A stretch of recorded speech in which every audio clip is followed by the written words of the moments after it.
सभी साथियों को प्यार भरा नमस्कार।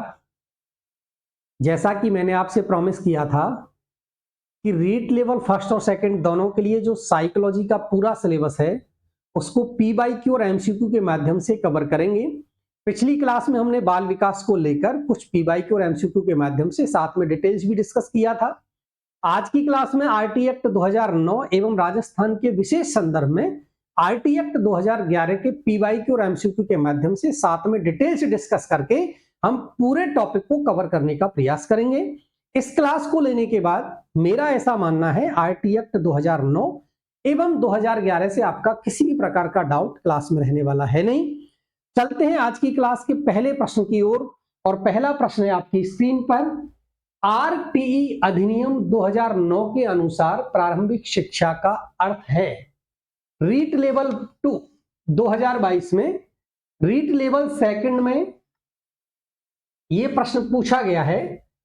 5 विकल्प आपको स्क्रीन पर दे रखे हैं।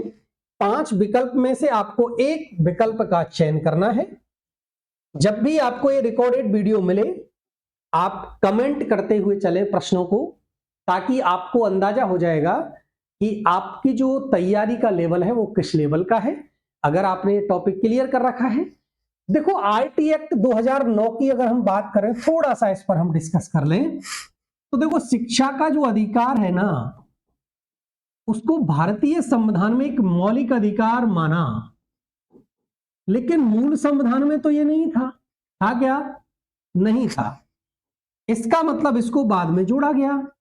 तो 86वां संविधान संशोधन होगा और ये हुआ है 2002 में। कब हुआ?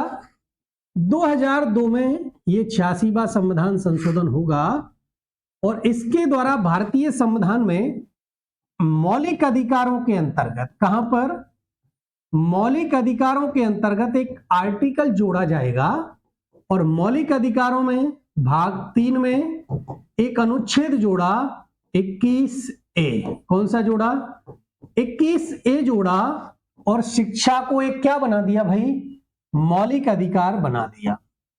इस 86वें संविधान संशोधन के द्वारा कुछ अन्य इंप्लीमेंट भी हुए, जैसे आप देखते हो डीपीएसपी, राज्य के नीति निर्देशक तत्व, इनके अंतर्गत एक आर्टिकल है अनुच्छेद 45, वो भी यही वर्णन करता है कि कक्षा 1 से लेकर 8 और आयु रखी गई है 6 से लेकर 14।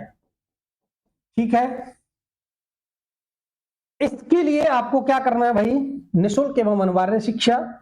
और एक आपका 51A में मौलिक कर्तव्य है, जिसमें 11वां मौलिक कर्तव्य भी जोड़ा गया। 11वां मूल कर्तव्य जोड़ा गया कि 6 से 14 वर्ष के बालकों को कक्षा 1 से लेकर 8 तक एक कर्तव्य है, मूल कर्तव्य है आपका कि इनको निःशुल्क एवं अनिवार्य शिक्षा आपको प्रदान करनी है। ये 86वें संविधान संशोधन 2002 के द्वारा इंप्लीमेंट हुआ। अब चलते हैं भाई प्रारंभिक शिक्षा का, कि आरटी एक्ट 2009 जो है, जो 1 अप्रैल 2010 से संपूर्ण भारतवर्ष में लागू होगा। कब से हुआ? 1 अप्रैल 2010 से संपूर्ण भारतवर्ष में लागू हुआ।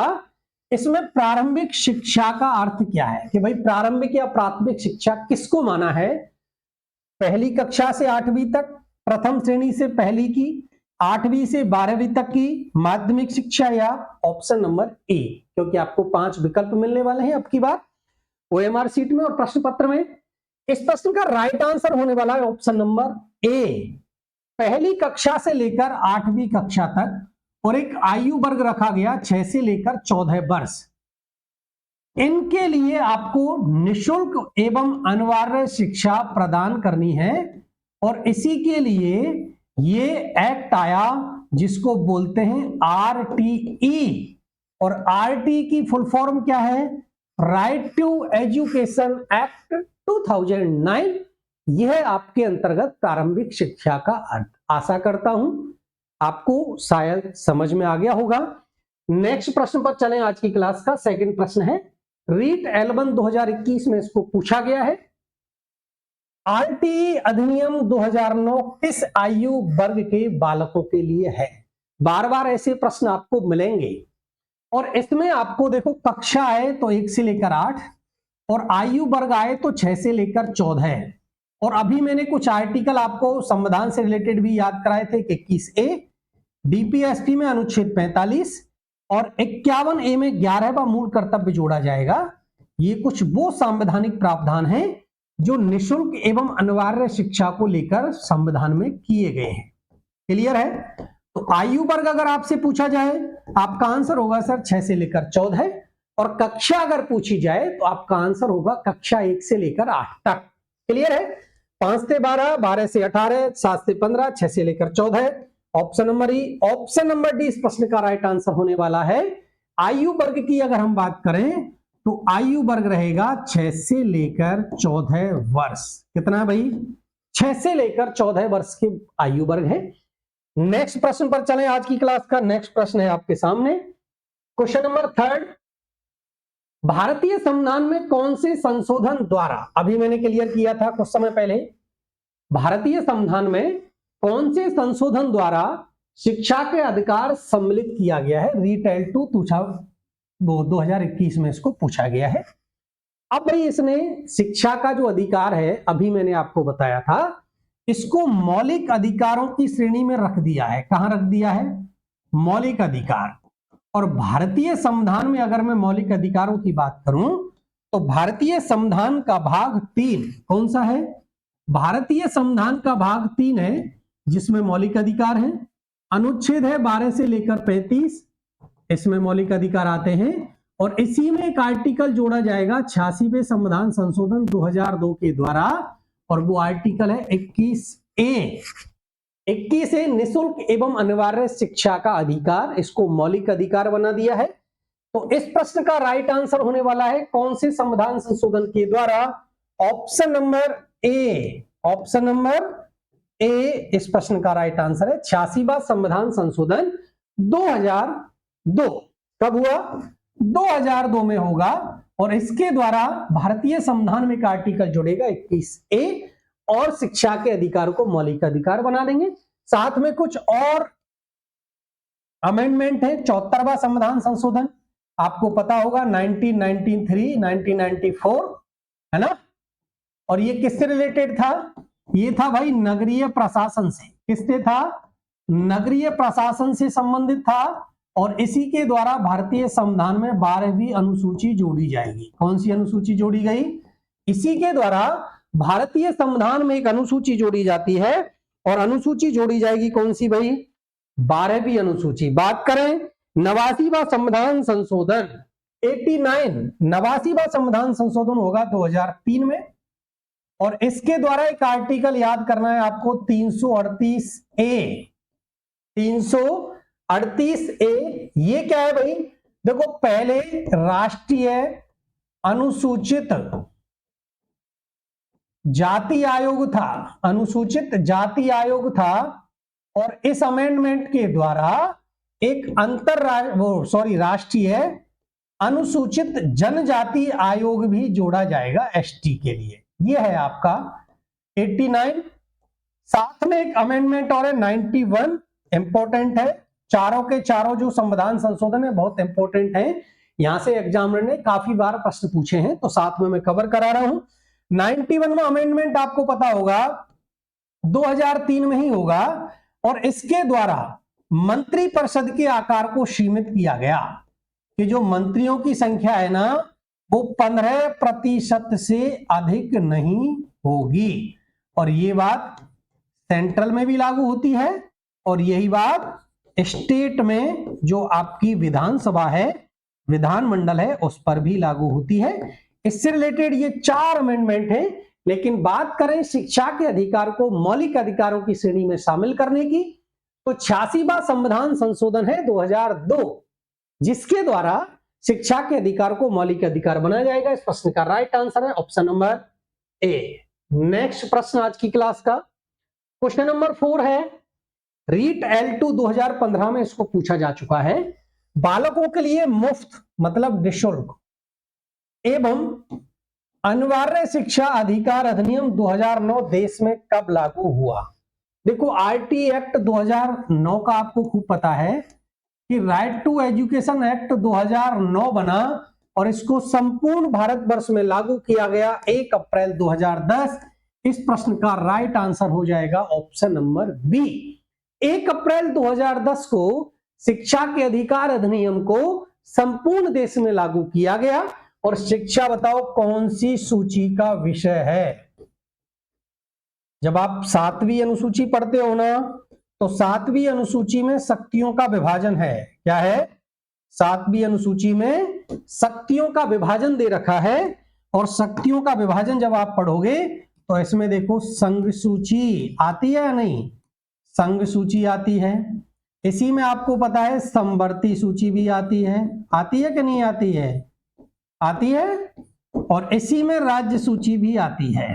तो शिक्षा कौन सी सूची का विषय है? तो 5 विषय ऐसे हैं जिनको बाद में राज्य सूची से हटाकर समवर्ती सूची में जोड़ दिया गया था। तो शिक्षा उसी समवर्ती सूची का विषय है जो पहले राज्य सूची का विषय हुआ करती थी, लेकिन इसको एक अमेंडमेंट होगा भारतीय संविधान में और इसको समवर्ती सूची में जोड़ा गया। तो शिक्षा एक समवर्ती सूची का विषय है। इंपॉर्टेंट फैक्ट है। रीट L2 2021 में इस प्रश्न को पूछा गया है। बालकों के लिए मुफ्त एवं अनिवार्य शिक्षा अधिकार अधिनियम 2009 में निम्न में से किस पर ध्यान नहीं दिया गया है? नहीं दिया है मतलब कौन सा ऐसा बिंदु है जो आईटी एक्ट 2009 के दायरे में नहीं आता है? आपको 5 विकल्पों को पढ़ना है। अध्यापकों को प्रशिक्षण सुविधा प्रदान करना, घुमंतु बालकों के प्रवेश को सुनिश्चित करना, एकेडमिक कैलेंडर को निर्धारित करना और 14 वर्ष के पश्चात शिक्षा व्यवस्था, या ऑप्शन नंबर ई। प्रश्न को देखते ही आपका आंसर टिक हो जाना चाहिए, क्योंकि अभी कुछ ही देर पहले एक बात आई थी आयु वर्ग वाली। कौन सी आई थी? आयु वर्ग को लेकर। और आयु वर्ग इसमें रखा गया है 6 से लेकर 14 वर्ष। क्लियर है? 6 से लेकर 14 वर्ष अर्थात 6 से लेकर 14 वर्ष के बालकों पर ही आईटी एक्ट 2009 लागू होता है।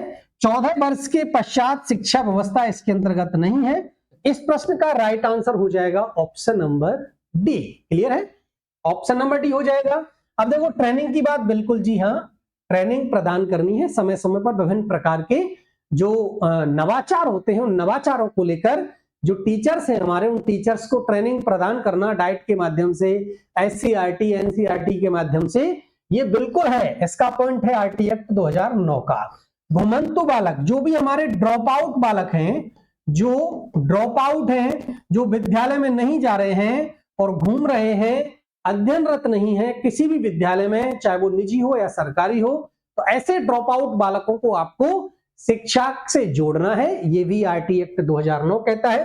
एकेडमिक कैलेंडर बिल्कुल पूरा जो शैक्षिक सत्र है, जैसे हम सिवरा जारी करते हैं, इस प्रकार पूरा एकेडमिक कैलेंडर साल का पूरा के कब कब कौन सी गतिविधि करवाई जानी है, वो सारे एकेडमिक को लेकर, कब एग्जाम होंगी, कब वो आपको प्रथम परख लेना है, कब द्वितीय परख, कब हाफ ईयरली, कब वो सारे, तो वो सारा एक कैलेंडर जारी किया जाता है। ये भी आरटी एक्ट 2009 में है। लेकिन 14 वर्ष से पश्चात शिक्षा व्यवस्था ये आरटी एक्ट में नहीं है। 6 से लेकर केवल 14 वर्ष के बालकों को इसके अंतर्गत निःशुल्क एवं अनिवार्य शिक्षा का अधिकार है। नेक्स्ट प्रश्न है जी, आरटी अधिनियम 2009 के अनुसार प्राथमिक विद्यालयों के लिए विद्यार्थी अध्यापक अनुपात होना चाहिए। इंपॉर्टेंट प्रश्न है और पूछा भी गया है पहले। रीट L1 2021 में इसको पूछा जा चुका है। 5 विकल्प आपको दे रखे हैं। 5 विकल्पों को आप एक बार अच्छे से पढ़ें और उसके बाद उत्तर का चयन करें। ऑप्शन नंबर 1 25 पर 1, ऑप्शन नंबर बी 35 पर 1, ऑप्शन नंबर सी 40 पर 1 और ऑप्शन नंबर डी 30:1 या ऑप्शन नंबर ई। इस प्रश्न का देखो सबसे पहले तो बात कर ले राइट आंसर की, तो सबसे पहले राइट आंसर होगा ऑप्शन नंबर डी अर्थात 30:1। कहने का तात्पर्य यह है कि कोई 1 से लेकर प्राथमिक विद्यालय की बात हुई है, तो 1 से लेकर 5 तक का विद्यालय है, उसमें 30 अगर स्टूडेंट्स हैं तो 30 स्टूडेंट्स पर क्या होगा भाई, 1 अध्यापक होगा। अगर 60 स्टूडेंट हैं तो 2 अध्यापक होंगे। 61 से लेकर 90 तक 3 अध्यापक होंगे। 91 से लेकर 120 तक आपके 4 होंगे और 120 से लेकर 150 तक आपके ऑटोमेटिकली 5 हो जाएंगे और इसमें प्लस 1 HM भी हो जाएगा। लेकिन 200 से अधिक हैं, देखो दोनों बात क्लियर कर रहा हूं। अगर एग्जामिनर सीधा प्रश्न आपसे पूछे प्राथमिक विद्यालय को लेकर, आपका आंसर होगा सर अनुपात होगा 30 पर 1 शिक्षक। 30 विद्यार्थी हैं और 30 विद्यार्थियों पर आपका शिक्षक कितने हो जाएंगे? आपके सर शिक्षक हो जाएंगे 30 विद्यार्थियों पर कितने हो जाएंगे?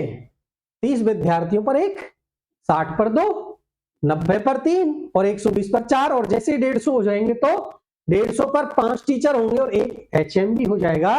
लेकिन अगर 200 से अधिक विद्यार्थी हैं 1 से लेकर 5 में, तो सर तो ये अनुपात आ जाता है 40:1।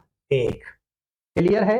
अगर एग्जामिनर आपसे सीधा प्रश्न करता है और ये पूछता है कि भाई प्राथमिक विद्यालयों में विद्यार्थी अध्यापक अनुपात होना चाहिए, आपका आंसर होगा सर 30 विद्यार्थियों पर 1 अध्यापक। लेकिन एग्जामिनर थोड़ा सा इस प्रश्न की भाषा को बदल दे और ये कह दे कि विद्यालय में 200 से अधिक विद्यार्थी हैं, तो प्राथमिक विद्यालय में विद्यार्थी शिक्षक अनुपात कितना हो जाएगा? आपका आंसर हो जाएगा सर 40:1। दोनों प्रश्नों में आशा करता हूं समझ में आ गया होगा डिफरेंस किस प्रकार आंसर बदल जाएगा। और बात प्राथमिक शिक्षा की हो रही है, प्राथमिक शिक्षा में हो रही है, प्राथमिक शिक्षा की बात हो रही है। लेकिन प्राथमिक शिक्षा में डायरेक्ट पूछे कि प्राथमिक शिक्षा में विद्यार्थी अध्यापक अनुपात होना चाहिए, आंसर होगा सर 30 पर 1। लेकिन 200 से अधिक विद्यार्थी हैं तो सर तो अनुपात बदल जाएगा, वही प्राथमिक विद्यालय है लेकिन अध्यापक और विद्यार्थी का अनुपात हो जाएगा 40:1। क्लियर है? नेक्स्ट प्रश्न है भाई, शिक्षा का अधिकार अधिनियम 2009 के लिए कौन सा कथन सत्य नहीं है? अर्थात आपको असत्य कथन का चयन करना है। गलत कथन कौन सा है ऐसा आपको बताना है पांचों विकल्प में से। 6 से 14 वर्ष के प्रत्येक बालक के लिए निःशुल्क एवं अनिवार्य शिक्षा। जी हां, ये तो मेरे हिसाब से सही होना चाहिए क्योंकि बार बार पढ़ते आ रहे हैं शुरू से कि कक्षा 1 से लेकर 8 रहेगी और 6 से लेकर 14 आयु वर्ग रहने वाला है आरटी एक्ट 2009 में। प्राथमिक शिक्षा के लिए राष्ट्रीय आयोग का गठन, एक नेशनल लेवल पर एक राष्ट्रीय आयोग भी होगा, कमीशन होगा, ये भी है। अध्यापक के लिए प्रति न्यूनतम सप्ताह 60 घंटे का कार्य। विद्यालय प्रबंधन समिति का प्रावधान एसएमसी एसडीएमसी है ना। स्कूल मैनेजमेंट जो कमेटी है एसएमसी है, उस एसएमसी के गठन का प्रावधान भी आरटी एक्ट 2009 में। क्लियर है? एसएमसी के प्रबंधन को लेकर अलग से धारा है, तो एसएमसी का प्रावधान है, बिल्कुल जी हां है। प्राथमिक शिक्षा के लिए राष्ट्रीय आयोग बिल्कुल है, 6 से 14 वर्ष के लिए बिल्कुल है। ऑप्शन नंबर सी ये गलत कथन होने वाला है, क्यों? और ये इंपॉर्टेंट है, इंपॉर्टेंट लगा लेना है। क्यों लगा लेना है? क्योंकि काफी बार यहां से प्रश्न पूछा गया है। और ये जो आपके साप्ताहिक घंटे हैं ना, ये सर 60 नहीं बल्कि 45 घंटे हैं। आरटी एक्ट 2009 कहता है कि एक अध्यापक के लिए कम से कम जो साप्ताहिक एक पढ़ाने का अनुपात है ना, वो कितने घंटे का है? तो वो है सर 45 घंटे। कितने हैं? 45 घंटे साप्ताहिक। इसमें आप आगे चल के ये भी डिवाइडेशन देखते हो, 1 से 5 में अगर डेज की बात करें तो डेज होते हैं 200 और घंटों की बात करें तो 800 आवर होने चाहिए एक शैक्षणिक वर्ष में। और 6 से 8 में ये जो डेज है ये हो जाएंगे 220 और घंटे हो जाएंगे 1000 घंटे। ये एक शैक्षणिक वर्ष की बात है। किसकी है? शैक्षणिक वर्ष की। लेकिन एग्जामिनर ने पूछ लिया भाई साप्ताहिक, तो साप्ताहिक कितने घंटे होने चाहिए? साप्ताहिक कम से कम 45 घंटे होने चाहिए। इसलिए ये जो कथन है ऑप्शन नंबर सी वाला, ये गलत होने वाला है, क्योंकि 60 घंटे का कार्य नहीं अपितु 45 घंटे के कार्य का प्रावधान करता है आरटी एक्ट 2009। नेक्स्ट प्रश्न है सर, रीटेल 2 2011 में इसको पूछा गया था। शिक्षा का अधिकार अधिनियम 2009 में एक अध्यापक के लिए न्यूनतम कार्य घंटे, अभी जैसा मैंने आपको बताया था कि साप्ताहिक, बिल्कुल आरटी एक्ट 2009 एक एक चीज को क्लियर करता है और उसने क्लियर किया है कि एक अध्यापक कितना कार्य करेगा एक सप्ताह में। कितना कार्य करेगा एक सप्ताह में? तो आपका आंसर होगा जी हाँ 45 घंटे, 45 आवर करेगा काम, 45 घंटे। ऑप्शन नंबर सी इस प्रश्न का राइट आंसर रहेगा 45 घंटे। वो 1 से 5 और 6 से 8 दोनों में है, लेकिन अभी मैंने एक शैक्षणिक वर्ष की बात की थी, तो देखो 1 से 5 में शैक्षणिक वर्ष में 800 आवर है, और 6 से लेकर 8 में एक शैक्षणिक वर्ष में 1000 घंटे निर्धारित किए हुए हैं।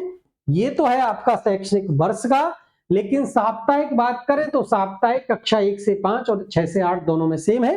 45 घंटे इस प्रश्न का राइट आंसर होने वाला है।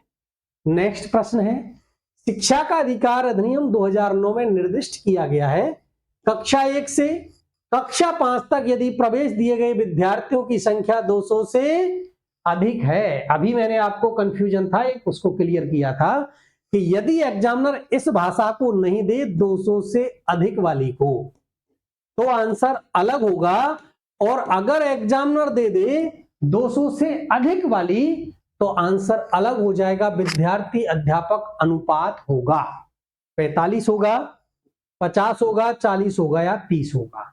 तो आपको बिल्कुल कंफ्यूज होने की आवश्यकता है नहीं। अगर एग्जामिनर सीधा प्रश्न करता है, आपका आंसर हो जाएगा 30:1। लेकिन जब भी एग्जामिनर बोलेगा कि 200 से अधिक विद्यार्थी हैं, आपका आंसर हो जाएगा 40:1। इसलिए इस प्रश्न का right answer option number C. Clear?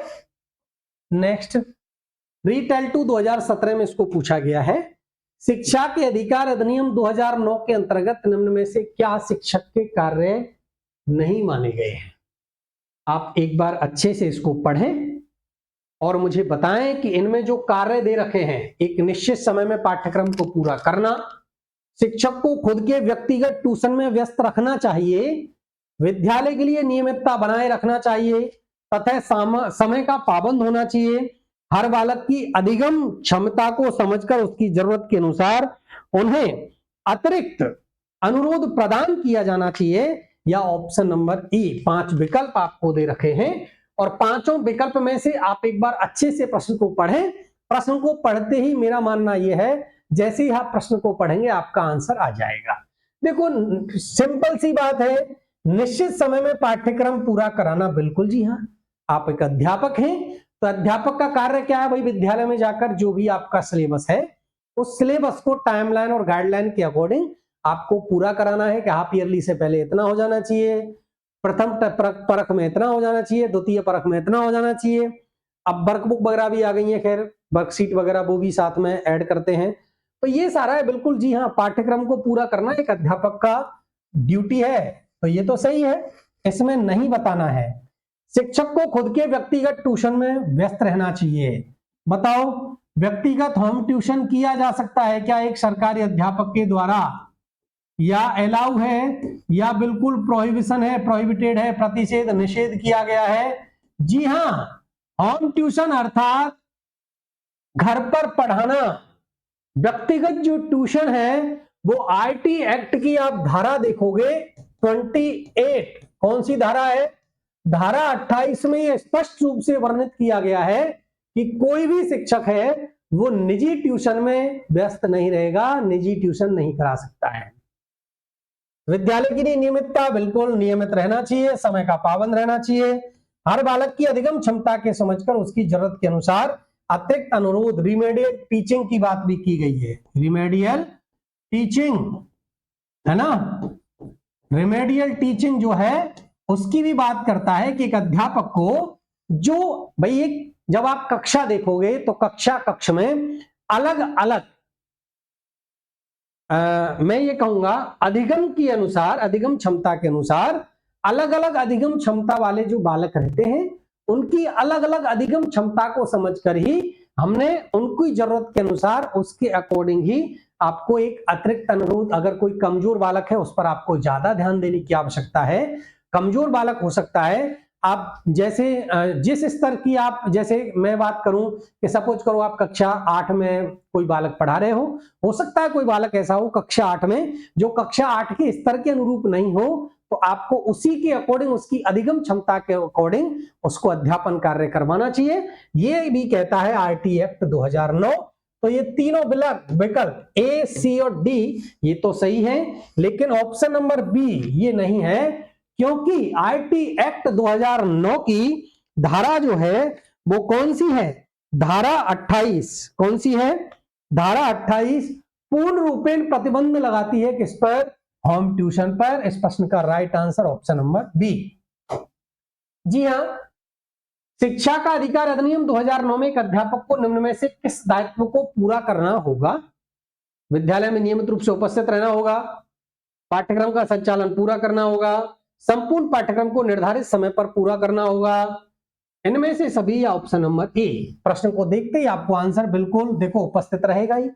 भाई ड्यूटी है विद्यालय जाना, विद्यालय में समय से जाना, समय पर रहना, बिल्कुल समय का पाबंद रहना, जो भी आपको कार्यभार सौंपे गए हैं उन कार्यों को सही ढंग से कार्य करना, पाठ्यक्रम का संचालन पूरा करना, और जो भी आपका पाठ्यक्रम है उसको एक निर्धारित समय में, एक निर्धारित टाइम लाइन गाइडलाइन के अकॉर्डिंग निर्धारित समय में पूरा करना, ये सभी के सभी आईटी एक्ट 2009 में एक अध्यापक के दायित्व बताए गए हैं।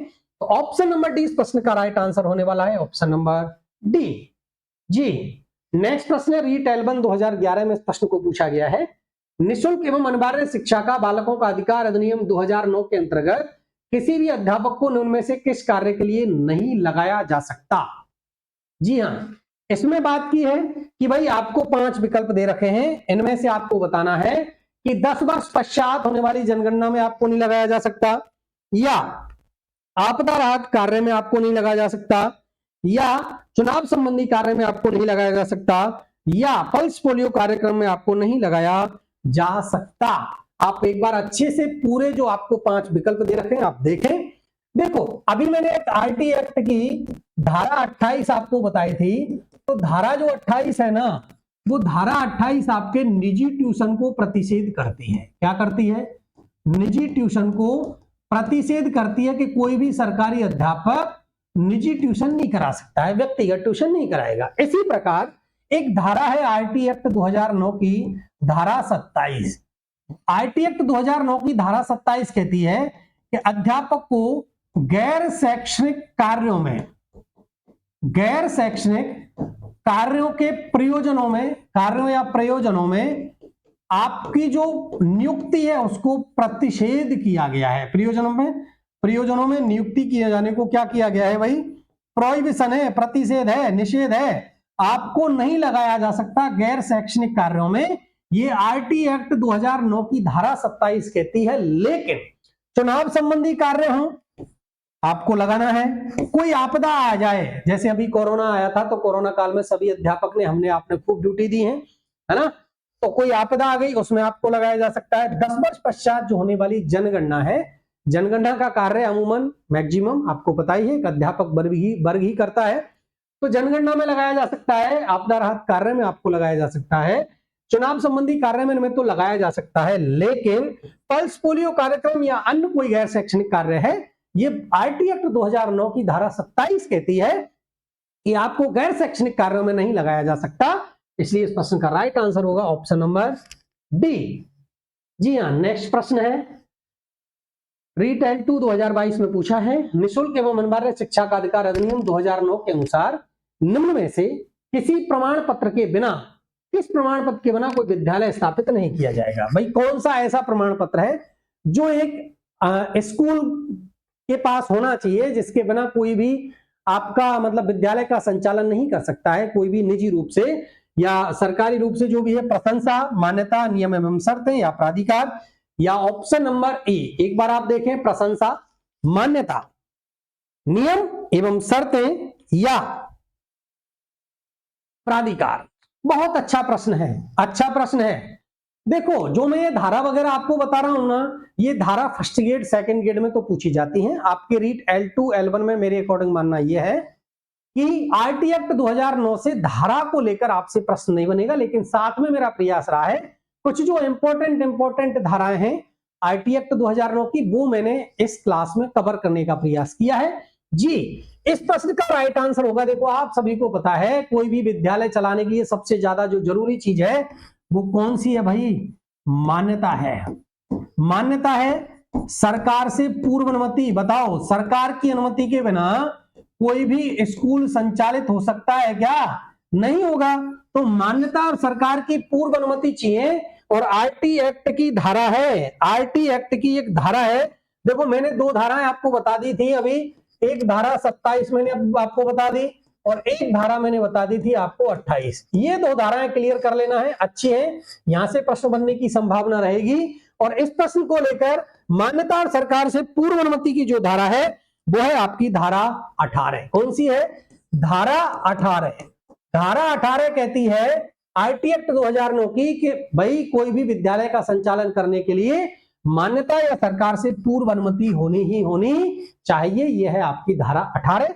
जी हाँ, नेक्स्ट प्रश्न, स्कूल लेक्चरर 2020 में इस प्रश्न को पूछा गया है, निम्न में से कौन सा राजस्थान राज्य के संदर्भ में आरटी एक्ट नियमों का सही नाम है? जैसा कि मैंने आपको बताया था क्लास के स्टार्टिंग में, आरटी एक्ट 2009 और 2011 दोनों को लेकर आज की क्लास में हम विस्तार से डिस्कस करेंगे। प्रयास ये रहेगा, क्योंकि प्रश्नों को उसी हिसाब से सेलेक्ट किया गया है कि सारे जो आपके डाउट हैं वो इस क्लास में क्लियर हो जाएंगे और आरटी एक्ट 2009 और 11 से आपका एक भी प्रश्न गलत होने वाला नहीं है अगर आप इस क्लास को अच्छे से लेते हैं तो। जी हाँ, ऑप्शन आपके पास 5 विकल्प है। आरटी एक्ट नियमों का सही नाम कौन सा है? राजस्थान निःशुल्क और अनिवार्य बाल शिक्षा का अधिकार अधिनियम 2011, 2009, 2010, इनमें से कोई नहीं है। ऑप्शन नंबर ई आपको बताना है। देखो राजस्थान की बात करें तो राजस्थान में आरटी एक्ट 2009 जो है वो लागू कब होगा? ये होगा लागू 2011। कब होगा? 2011। तो इसका नाम क्या है राजस्थान में? राजस्थान निःशुल्क और अनिवार्य बाल शिक्षा का अधिकार अधिनियम 2011 और इसको लागू किया गया था राजस्थान में मार्च 2011 में। क्लियर है? नेक्स्ट प्रश्न है जी, राजस्थान राज्य निःशुल्क और अनिवार्य बाल शिक्षा का अधिकार अधिनियम 2011 कब लागू हुआ? ये कब हुआ भाई? राजस्थान की बात कर रहा है। ऑप्शन अगर इसमें 1 अप्रैल 2010 मिल जाए तो आपको कंफ्यूज नहीं होना है। अगर राजस्थान के संदर्भ में जब जब बात होगी आंसर होगा मार्च 2011। क्या हो जाएगा? राजस्थान के संदर्भ में जब जब बात होगी आंसर हो जाएगा मार्च 11। लेकिन जब जब आरटी एक्ट 2009 की बात होगी आंसर हो जाएगा 1 अप्रैल 2010। दोनों में कंफ्यूजन नहीं होना है। राजस्थान के संदर्भ में मार्च 2011 और 1 अप्रैल 2010 आरटी एक्ट 2009 के लिए है, संपूर्ण देश में लागू किया गया है 1 अप्रैल 2010 से। आरटी एक्ट 2009 के तहत एक शैक्षणिक वर्ष में कक्षा 1 से 5 तक के शिक्षकों के लिए कितने कार्य दिवस अनिवार्य हैं? जी हाँ, अभी मैंने एक शैक्षणिक वर्ष की बात की थी आपसे, की थी कुछ देर पहले। एक साप्ताहिक कितने घंटे निर्धारित किए गए हैं शिक्षक को कार्य करने के लिए, इसको लेकर एक प्रश्न आया था, तब मैंने बात की थी। साथ में मैंने आपसे इसको भी लेकर डिस्कस किया था कि एक शैक्षणिक वर्ष जो है, इस शैक्षणिक वर्ष में देखो 1 से अगर 5 तक में बात करूं तो इसमें कार्य दिवस हो जाएंगे 200। कितने हो जाएंगे? 200। अगर घंटे की बात करें हम कि एक शैक्षणिक वर्ष में 1 से 5 का जो अध्यापक है उसको कितने घंटे निर्धारित किए गए हैं? जी हाँ, 800 आवर। कितने? 800 घंटे निर्धारित है। अगर 6 से 8 की बात करें तो 6 से 8 में कार्य दिवस हो जाएंगे 220 और घंटे हो जाएंगे 1000। ये टेबल है, इसको याद रखना है दिमाग में। ये शैक्षणिक वर्ष की है। 1 से 5 के लिए कार्य दिवस निर्धारित किए गए हैं 200, 6 से 8 के लिए कार्य दिवस निर्धारित किए गए हैं 220 और 1 से 5 के लिए जो घंटे निर्धारित किए 800 और 6 से 8 के लिए घंटे निर्धारित हैं 1000। बात की है कक्षा 1 से लेकर 5 तक के शिक्षकों के लिए कितने कार्य दिवस होने चाहिए? ऑप्शन नंबर बी 200 दिन। कितने भाई? 200 दिन निर्धारित किए गए हैं, इसलिए इस प्रश्न का राइट आंसर होने वाला है option number B. Next, school lecturer 2018 में इसको पूछा जा चुका है, निम्न में से कौन सा शिक्षा के अधिकार अधिनियम 2009 के संदर्भ में सही नहीं है? सही नहीं है अर्थात गलत कथन बताना है आपको, कौन सा गलत है। अच्छा प्रश्न है, इंपॉर्टेंट लगा लेना है। ऐसे प्रश्न पूछेंगे ना आरटी एक्ट 2009 में बस। क्लियर? एक बार 5 विकल्पों का आप अच्छे से अध्ययन करें और मुझे बताएं। देखो इसका भाग 17, अभी मैंने भाग 18 की बात कर ली थी, है ना, जिसमें मान्यता को लेकर बात थी। भाग 27 मैंने आपको बता दिया था, भाग 28 भी मैंने आपको बता दिया था। इसमें गैर शैक्षणिक थी, है ना, इसमें निजी ट्यूशन था। क्लियर है? ये 3 भागों पर हमने चर्चा कर ली थी। भाग 27 कहता है कि अध्यापक को गैर शैक्षणिक कार्यों में लगाना प्रतिषेध है। भाग 28 कहता है कि आप निजी ट्यूशन प्रतिषेध है। और भाग जो आपका 18 है वो कहता है कि कोई भी विद्यालय उसके लिए मान्यता या सरकार से पूर्व अनुमति होनी चाहिए। ये 3 भाग। अब चलते हैं भाग 17, बच्चों को दंड से रक्षा करता है। बिल्कुल किसी भी प्रकार का दंड आपको नहीं देना है, बिल्कुल निषेध है। आपको अच्छे से पता है कि भाग 17 आरटी एक्ट 2009 का बालक को किसी भी प्रकार का दंड देने से प्रतिषेध या निषेध करता है कि एक अध्यापक, बिल्कुल पहले अध्यापक के हाथ में छड़ी हुआ करती थी, अब वो भी नहीं होनी चाहिए, ये भाग 17 कहता है। इसका भाग 14 प्रति व्यक्ति शुल्क संग्रहण का निषेध करता है। इसके भाग 21 में विद्यालय प्रबंधन समिति, जी हां, अभी कुछ देर पहले मैंने एसएमसी की बात की थी, तो एसएमसी के लिए है भाग 21। भाग 21 में विद्यालय प्रबंधन समिति का प्रावधान है। भाग 28 कहता है कि शिक्षकों को निजी ट्यूशन की क्या करता है भाई, प्रतिषेध करता है। जी हां, बताएं। देखो, भाग 17 बच्चों को दंड से रक्षा करता है, ये सही है। भाग 21 में एसएमसी का प्रावधान है, ये भी सही है, स्कूल मैनेजमेंट कमेटी का प्रावधान है। एसएमसी की बात आई है तो देखो, एसएमसी तो नहीं, लेकिन एसडीएमसी में जो है ना, वो एसडीएमसी में संख्या कितनी निर्धारित है सदस्यों की, इसको लेकर एक एग्जाम में प्रश्न पूछा गया था, है ना। मैं आपको क्लियर कर दूं, देखो एसएमसी की जो फुल फॉर्म होती है ना, वो होती है स्कूल मैनेजमेंट कमेटी। क्या होती है? स्कूल मैनेजमेंट कमेटी, है ना। और एसडीएमसी होती है भाई स्कूल डेवलपमेंट, डी से क्या बन जाएगा, डेवलपमेंट मैनेजमेंट और कमेटी। ये है एसएमसी एसडीएमसी। एसडीएमसी के जो अध्यक्ष होते हैं, एसडीएमसी के अध्यक्ष होते हैं जो वर्तमान में पीईओ है, मतलब उस विद्यालय के प्रधानाचार्य, प्रिंसिपल, ये एसडीएमसी के अध्यक्ष हुआ करते हैं। और एसएमसी का जो अध्यक्ष होगा वो कोई अभिभावक होगा, माता या पिता में से, है ना स्कूल का प्रधानाचार्य होता है, ना कोई हेड टीचर होता है, ना कोई छात्र होता है, और इसका होता है माता या पिता में से कोई भी एक हो सकता है अभिभावक को, ये एसएमसी का अध्यक्ष। तो भाग 21 कहता है भाई विद्यालय प्रबंधन समिति का प्रावधान सही है। भाग 28 अभी मैंने आपको बताया था, निजी ट्यूशन के प्रतिषेध करता है, निषेध करता है, भाग 28 ये भी सही है। ऑप्शन नंबर बी ये गलत है कि इसका भाग 14 है ना, ये प्रति व्यक्ति शुल्क संग्रहण को निषेध नहीं करता। भाग जो 14 है, भाग 14 बताता है कि प्रवेश के लिए आयु का प्रमाण, कि कोई बालक है उसको विद्यालय में प्रवेश लेना है, तो प्रवेश के लिए उसको आयु का प्रमाण देना होगा, ये कहता है आपका भाग 17, सॉरी आयु का प्रमाण। किसका भाई? आयु का प्रमाण है प्रवेश के समय, और ये है आपका भाग 14। इसलिए इस प्रश्न का राइट आंसर होगा ऑप्शन नंबर बी। ये गलत कथन हो जाएगा ऑप्शन नंबर बी। चले भाई नेक्स्ट क्वेश्चन की ओर, क्वेश्चन नंबर 18 आज की क्लास का, एक बार आप देख लें। नेक्स्ट, स्कूल लेक्चरर 2015 में इस प्रश्न को पूछा जा चुका है। शिक्षा का अधिकार अधिनियम 2009 की धारा 29, 28 हमने कर ली, 14 भी हमने कर ली थी, 17 हमने कर ली थी, 21 हमने कर ली थी, 27 हमने कर ली थी, अब आ गई धारा 29। 29(1) के तहत राज्य की घोषित कोई शैक्षिक प्राधिकारी संस्था है राज्य के लिए, माध्यमिक शिक्षा बोर्ड होगा, एससीईआरटी होगा, एसएसए सर्व शिक्षा अभियान होगा, या राष्ट्रीय माध्यमिक शिक्षा अभियान, या ऑप्शन नंबर ए। आप एक बार अच्छे से विकल्प देखें और पांचों विकल्पों में से चयन करें, तो इस प्रश्न का राइट आंसर होगा ऑप्शन नंबर बी। जी हां, ऑप्शन नंबर बी।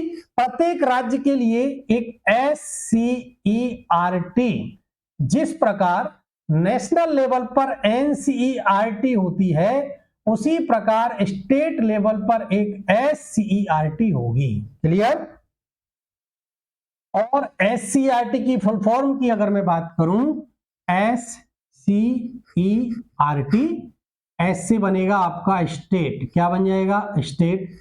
सी से बन जाएगा आपका काउंसिल, ई से बन जाएगा आपका एजुकेशनल, क्या बन जाएगा भाई? एजुकेशनल। और आर से बन जाएगा रिसर्च, सॉरी क्या हो रहा है ये, आर से बन जाएगा, जी हाँ, रिसर्च, एंड टी से बन जाएगा ट्रेनिंग। और राजस्थान की बात करें तो राजस्थान में ये जो है SCRT, इसका हेडक्वार्टर कहाँ है, जी हाँ, इसका हेडक्वार्टर है उदयपुर। SCRT का कहाँ है, SCRT का जो हेडक्वार्टर है वो कहाँ है, वो उदयपुर में है। कहाँ है, सॉरी एक मिनट, उदयपुर में है।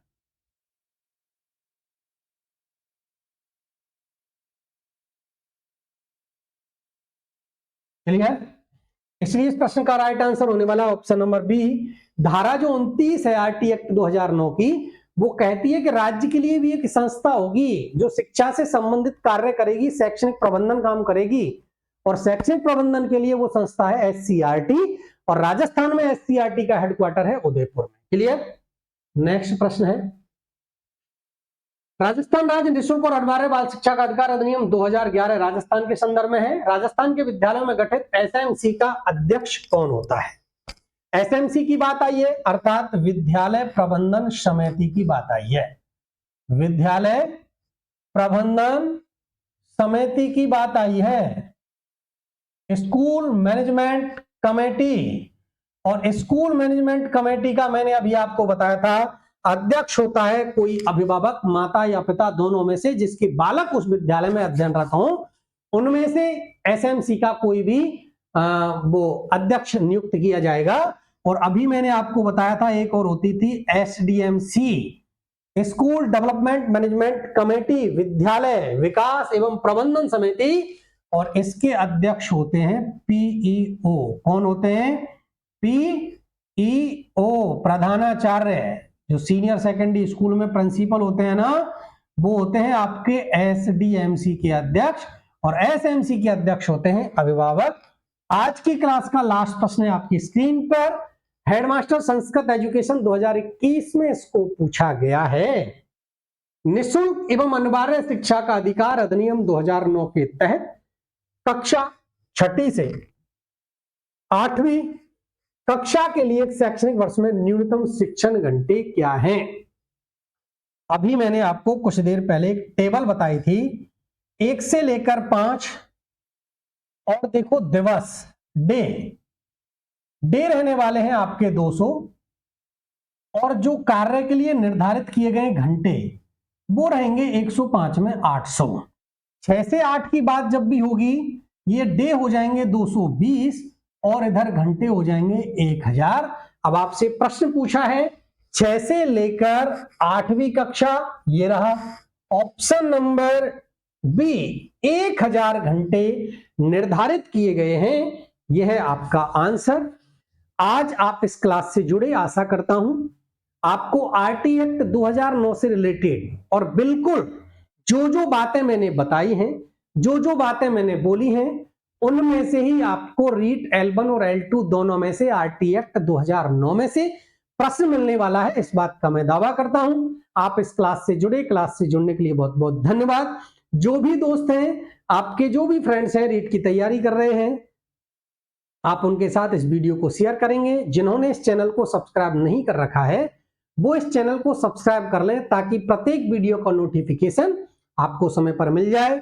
एक बार पुनः आप सभी के लिए क्लास से जुड़ने के लिए बहुत बहुत धन्यवाद।